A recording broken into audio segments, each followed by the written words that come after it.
borgan eshitiman.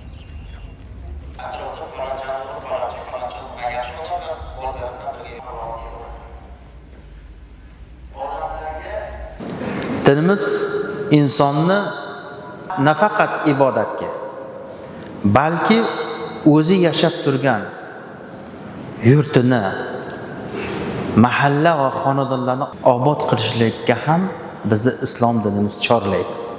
Yashab turgan joyimizni pokiza va ko'rkam saqlash har birimizning zimmamizdagi mas'uliyatdir.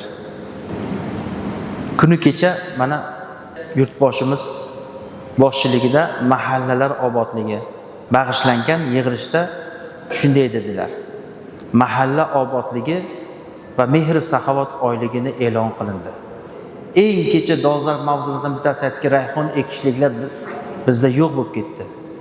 Hovlilarimizga, atrofimizlarga rayhon ekaylik va ularni ozoda tutaylik.